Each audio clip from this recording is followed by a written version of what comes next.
जीत में रोक रहा हूं। एक और बड़ी खबर, दिल्ली में मुकुल वासनिक के घर पर बैठक हुई है कांग्रेस और जेएमएम के बीच। यानी झारखंड में 7 सीटों पर अपनी दावेदारी की जा रही है जेएमएम की तरफ से। वहीं सीट शेयरिंग को लेकर यह अहम बैठक आज कांग्रेस और जेएमएम के बीच हुई है। दिल्ली में मुकुल वासनिक नेता हैं, उनके घर पर यह बैठक हुई है।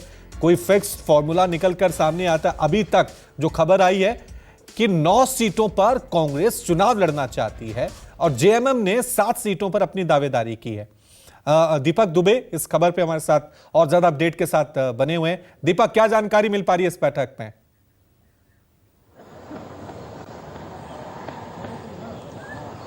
जी आपको बता दें, राष्ट्रीय महासचिव मुकुल वासनिक के घर पर इस वक्त बैठक हो रही है, जहां पर अशोक गहलोत जो राजस्थान के पूर्व मुख्यमंत्री हैं वो मौजूद हैं। इसके साथ साथ सलमान खुर्शीद मौजूद हैं। वहीं जेएमएम की तरफ से अगर बात की जाए तो जो परिवहन मंत्री हैं चंपाई सोरेन, विधायक सुदिव्य कुमार सोनू और इसके साथ साथ महासचिव सुप्रियो भट्टाचार्य, विनोद पांडे ये मौजूद हैं। जेएमएम की तरफ से 4 सदस्यीय जो दल है वो यहाँ पर पहुंचा हुआ है। बैठक की जा रही है, तकरीबन 11 बजे के समय ये बैठक शुरू हुई है और कांग्रेस की तरफ से यह मांग रखी जा रही है, जो हमारे सूत्र बता रहे हैं कि 9 सीटों पर वो चुनाव लड़ना चाहते हैं। जबकि जेएमएम की तरफ से ये कहा गया है कि बाबूलाल मरांडी जो झारखंड में उनकी पार्टी थी वो बीजेपी में चले गए हैं। ऐसे में पार्टी का विस्तार जिस तरह से जेएमएम का हुआ है और कांग्रेस की जो हार हुई है, ऐसे में वो ज्यादा सीटों की मांग कर रहे हैं। लेकिन कांग्रेस का साफ तौर पे ये कहना है, जो सूत्र बता रहे हैं कि लोकसभा चुनाव के दौरान वो बड़े भाई की भूमिका में रहना चाहते हैं, जबकि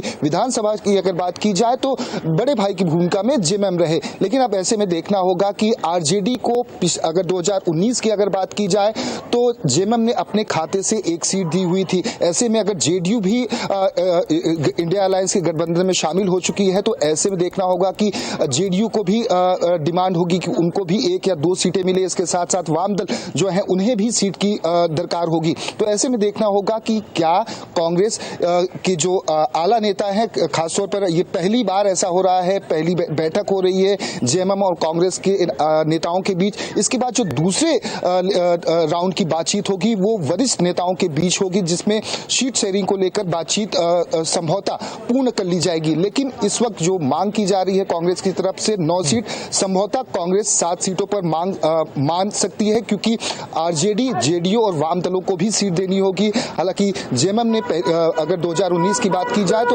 अपने खाते से 4 में से 1 सीट आरजेडी को दी हुई थी। तो ऐसे में देखना होगा, अगर वहीं 2019 की बात की जाए तो 12 सीटें भाजपा ने जीती थी, जबकि 2 सीट एक कांग्रेस और एक जेएमएम के खाते में जीत हासिल हुई थी। तो ऐसे में देखना होगा कि कशमकश ज्यादा है 14 सीटों को लेकर। यही वजह है कि 11 राज्य में जो बैठक अब तक 2 बच्चों एक राज्य में ये कशमकश नहीं चल रही है, अभी भी ये तमाम राज्यों में चल रही हैं, चाहे देश की राजधानी दिल्ली हो, पंजाब हो, महाराष्ट्र हो, हर जगह सीटों को लेकर हर पार्टी चाहती है कि हम ज्यादा से ज्यादा सीट हासिल करें।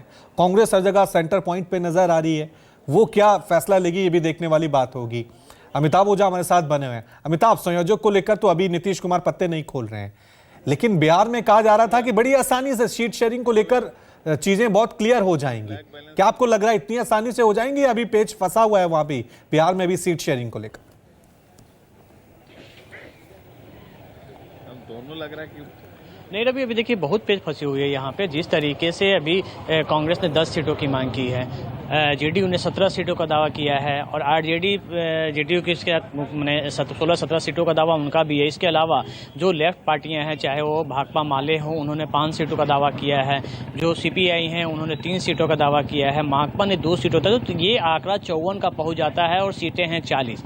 तो निश्चित तौर पर यहाँ पे भी पेच इतना आसानी से सुलझने वाला नहीं है और ये उम्मीद जो की जा रही थी, क्योंकि जेडीयू ने साफ कह दिया था कांग्रेस और दूसरी सहयोगी पार्टी को कि आपको सीट शेयरिंग को लेकर जो भी बात करनी है वो आप आरजेडी से बात करें, हमने अपना दावा रख दिया है।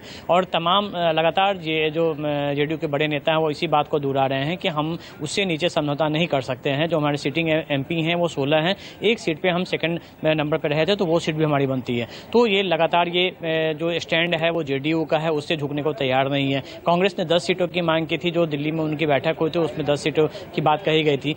आरजेडी के जो नेता हैं वो लगातार करे कि हम 16 से 17, तो निश्चित तौर पे जो वामपंथी और कांग्रेस। सीट 40 है बिहार में, लोकसभा सीट 40 है, लेकिन डिमांड ऐसे की जा रही है कि आंकड़ा 50 से 54 तक हो जा रहा है।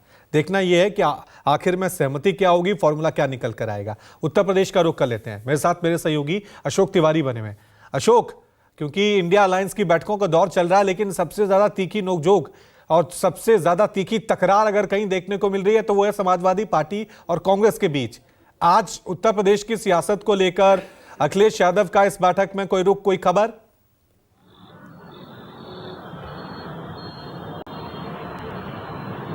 देखिए, लगातार पिछले 3 दिनों से लगातार अखिलेश यादव जो बैठकें कर रहे हैं उसमें कुछ ना कुछ सीट बंटवारे को लेकर उनकी तरफ से बयान आता है जब उनसे सवाल किया जाता है। लेकिन उनकी तरफ से एक बात स्पष्ट रूप से कही जाती रही है कल देर रात से पहले। उनकी तरफ से ये कहा गया कि वो ये चाहते हैं कि उत्तर प्रदेश में जो इंडिया गठबंधन का स्वरूप है वो मजबूत हो, और इसीलिए लगातार वो इंडिया गठबंधन का उत्तर प्रदेश में स्वरूप बनाए रखना चाहते हैं। हालांकि बीच बीच में जब गठबंधन में दूसरे दलों के शामिल होने की बात कही जाती है, मैं मायावती का जिक्र करना चाहता हूं, तो उस वक्त उनकी तरफ से ये जरूर कहा जाता है कि इंडिया गठबंधन की अब तक की जितनी भी बैठक हुई उसमें मायावती बैठक में मौजूद नहीं थी, तो इंडिया गठबंधन अपनी मजबूती से अपनी तरह से काम करेगा। लेकिन कल देर रात जो कुछ हुआ, कल देर शाम जब समाजवादी पार्टी की तरफ से एक ट्वीट किया गया जिसमें मुझे लगता है कि इतना तीखा हमला इंडिया गठबंधन का स्वरूप बनने के बाद से अभी तक समाजवादी पार्टी की तरफ से नहीं किया गया था। एक दौर था जब मध्य प्रदेश चुनाव में सीट बंटवारे का मामला आया था, उसमें विवाद हुआ था, तो उस वक्त अखिलेश यादव ने बहुत तीखा हमला किया था, और उसके बाद कल देर शाम जब जो बैठक दिल्ली में होने वाली थी वो टल गई थी, उसके बाद ये तीखा हमला किया गया था। तो अभी फिलहाल चूंकि गठबंधन की जो बैठक थी वो अभी थोड़ी देर पहले समाप्त हुई है, अभी सीट शेयरिंग को लेकर क्या बातचीत की गई है, क्या वो पुराना ही जो आंकड़ा पेश किया गया था 30 से 35 सीटों का कांग्रेस की तरफ से, या समाजवादी पार्टी उनको 10 से 12 सीट देना चाहती है, क्या उसी पर बात रुकी हुई है, या कुछ सीटें समाजवादी पार्टी कांग्रेस को और देना चाहती है, या कांग्रेस अपनी कुछ सीटें कम करने को तैयार है। ये इन सब चीजों को लेकर फिलहाल अभी समाजवादी पार्टी के नेताओं की तरफ से कोई टिप्पणी नहीं की जा रही है। ठीक, कल देर रात लेकिन अशोक, मैं आपसे जानना चाहूंगा, सीट शेयरिंग को लेकर हो सकता है अभी खुलकर वो बोलने को तैयार नहीं हो, लेकिन मायावती को लेकर यह कहा जा रहा था कि कांग्रेस इंटरेस्टेड है कि मायावती भी इंडिया अलायंस में शामिल हो, अखिलेश नहीं है। तो इस बैठक में मायावती को लेकर भी चर्चा हुई होगी। समाजवादी पार्टी का क्या रुख रहा है इसमें पूरा, कोई खबर अंदर से?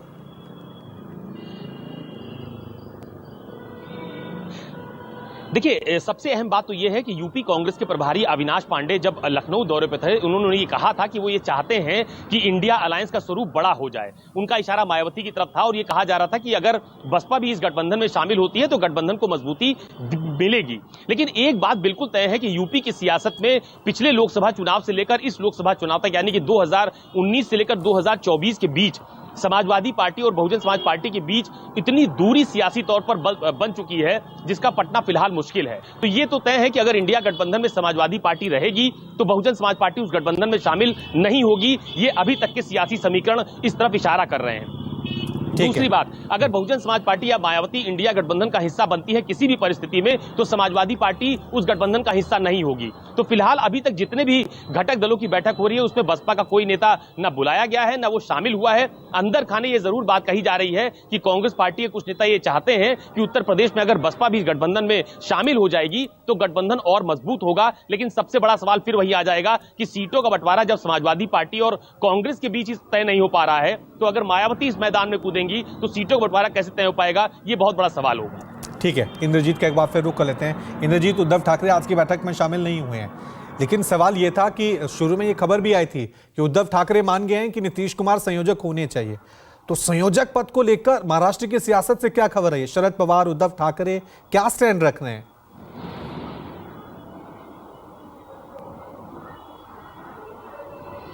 जी बिल्कुल, अगर संयोजक पद की बात करें तो उद्धव ठाकरे की नीतीश कुमार से बात हुई थी, उन्होंने उनको समर्थन भी दिया था। ऐसा भी बताया जाता है कि उद्धव ठाकरे ने आज की बैठक के बारे में जो उनके लोग कह रहे हैं उसके मुताबिक उन्होंने कहा था कि शरद पवार या जो भी बैठक में निर्णय लिया जाएगा वो उनको मान्य होगा, और जो अगली बैठक होगी उसमें वो शामिल होंगे। लेकिन अंदर खाने ये बात जरूर है कि वो एक दबाव पॉलिटिक्स भी करना चाहते थे, क्योंकि लगातार वो सीट बंटवारे को लेकर यहाँ पर भी पेच फंसा हुआ है, और सीट बंटवारा जो है फाइनल स्टेज पर है।